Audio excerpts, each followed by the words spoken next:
हर हर गंगे जय प्रयागराज। सनातन व्यवस्था में आपका स्वागत है।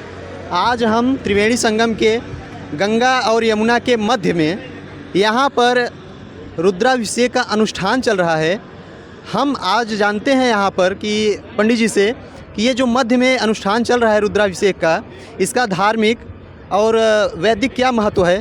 तो आइए पंडित जी से पूछते हैं। जय शिव शंभू, ओम नमः शिवाय। हर हर महादेव, हर हर महादेव। जी पंडित जी, आपका नाम?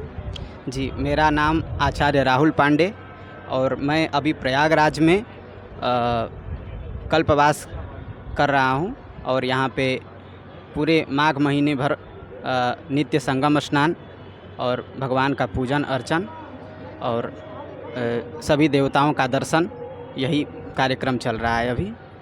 जी पंडित जी, हम देख रहे हैं यहाँ पर गंगा यमुना और अदृश्य सरस्वती के मध्य में इस वक्त आप रुद्राभिषेक का अनुष्ठान कर रहे हैं। इसका थोड़ा धार्मिक और वैदिक महत्व क्या है, इस पर थोड़ा सा चर्चा करिए। जैसा कि शास्त्रों में बताया गया है कि जब दो या दो से अधिक नदियों का एक जगह जब संगम होता है तो उस स्थान को बहुत ही पवित्र माना गया है।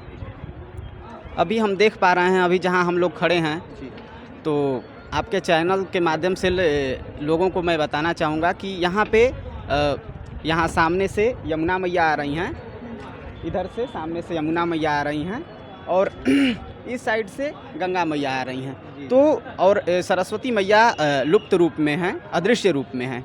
उनकी भी विद्यमानता है लेकिन वो दिखती नहीं हैं, वो विलुप्त रूप से हैं। तो इन तीनों जो पवित्र नदियां हैं, गंगा यमुना सरस्वती, जो तीन जो पवित्र नदी हमारे शास्त्रों में, हमारे धर्मशास्त्रों में, वेदों में, पुराणों में इन तीन पवित्र नदियों का वर्णन आता है। ये तीन पवित्र नदियां यहीं पे तीर्थराज प्रयागराज जी में ही आके मिलती हैं, तो जिससे कि यह संगम क्षेत्र माना जाता है।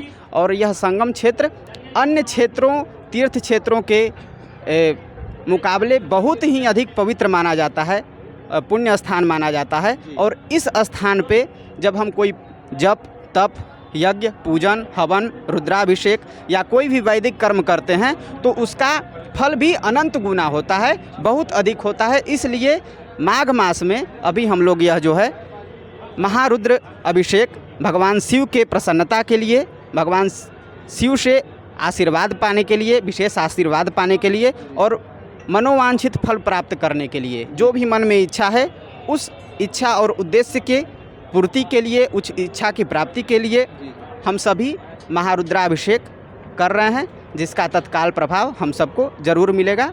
ऐसी हम भगवान से प्रार्थना करते हैं, ज़रूर मिलेगा। अच्छा महाराज जी, देख रहे हैं यहाँ पर 11 पंडित मिलकर के इस रुद्राभिषेक को संपन्न कर रहे हैं। तो महाराज जी, हम जानना चाहते हैं कि ये जो धार्मिक हमारा एक संगम है, संगम क्षेत्र है, धार्मिक तो जानते हैं, इसका वैदिक महत्व क्या है?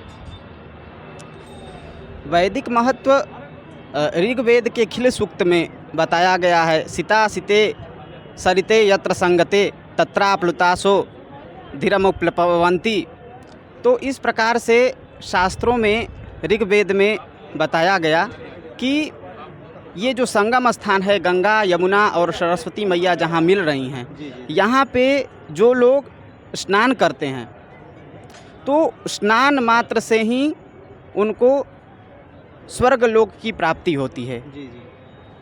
आगे कहा गया ये वही तन्वम विसर्जन्ति धीरा, अर्थात जो लोग यहाँ पे आके इस क्षेत्र में, संगम क्षेत्र में, तीर्थराज प्रयागराज क्षेत्र में जो अपने शरीर को छोड़ते हैं, उनके लिए बताया गया कि वो उनको अमृतत्वम भजन्ते, अर्थात वो मोक्ष की प्राप्ति उनको होती है। तो इसीलिए ये तीर्थ क्षेत्र जो है उस हिसाब से बहुत ही अधिक पवित्र माना गया है। और अभी जो माघ मास अभी चल रहा है, माघ मास में भी अभी जो महाकुंभ का समय चल रहा है, तो इसमें शास्त्रों में बताया गया कि 1000 अश्वमेध यज्ञ, 100 वाजपेय यज्ञ, इस प्रकार हजारों यज्ञों का करने का जो फल होता है वो यहाँ सिर्फ स्नान मात्र से ही वो फल प्राप्त होता है और दर्शन मात्र से ही और पूजन मात्र से। इसीलिए इस समय का महत्व है और इस समय पे हम लोग पूजन, यजन और स्नान आदि यहाँ करते हैं। अच्छा महाराज जी, देखते हैं यहाँ संगम क्षेत्र में काफ़ी देवस्थल भी हैं, जैसे यहाँ के लेटे हुए हनुमान जी काफ़ी विख्यात और प्रसिद्ध हैं, सोमेश्वर महादेव जी, यहाँ 12 वेणी माधव जी हैं। तो उनके विषय में थोड़ा सा संक्षेप में वर्णन कीजिए। तीर्थ क्षेत्र प्रयागराज में माना गया है कि भगवान ब्रह्मा, विष्णु और रुद्र इन तीनों देवताओं का निवास स्थान है। यह शाश्वत निवास स्थान है। भगवान ब्रह्मा भी हैं यहाँ पर, भगवान विष्णु भी हैं और भगवान रुद्र भी हैं। इन तीनों देवताओं में ही यह तीर्थराज प्रयाग जो है पूरा विस्तारित है। जैसा कि यहाँ 12 माधव भगवान, 12 माधव भगवान विष्णु का यहाँ मंदिर है।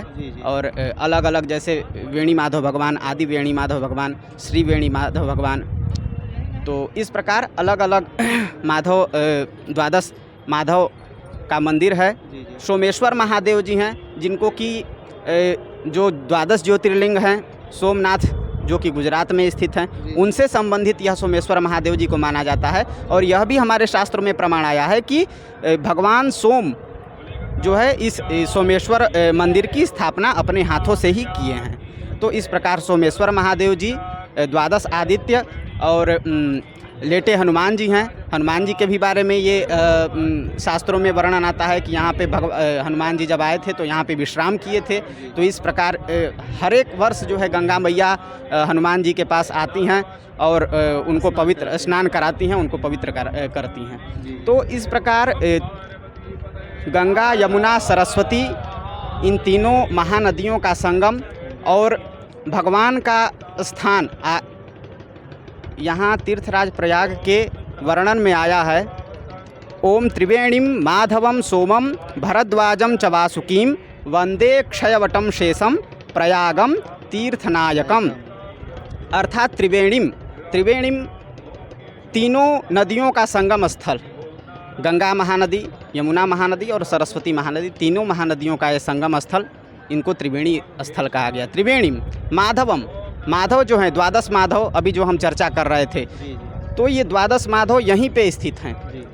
त्रिवेणी माधवम सोमम, सोमेश्वर महादेव जी। भरद्वाजम, भरद्वाज आश्रम, जहाँ की भरद्वाज ऋषि का तपस्थली है।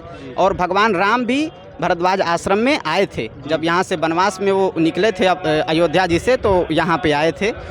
तो भरद्वाजम च वासुकीम, वासुकी मंदिर भी है वहाँ।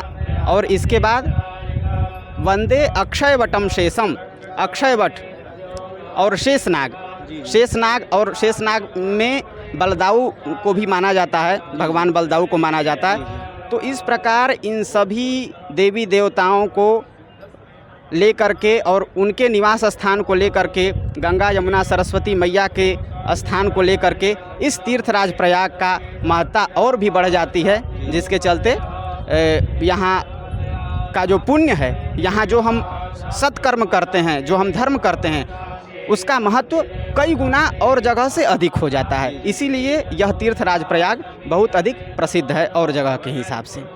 बहुत बहुत धन्यवाद पंडित जी, आपने इतना उच्च ज्ञान दिया है, इसके लिए आपको कोटिशः प्रणाम। और आप हमारे साथ बने रहिए। मैं रौनित तिवारी, सनातन व्यवस्था के साथ कैमरामैन ज्ञानेंद्र तिवारी के साथ अगले कड़ी में मुलाकात करते हैं। धन्यवाद।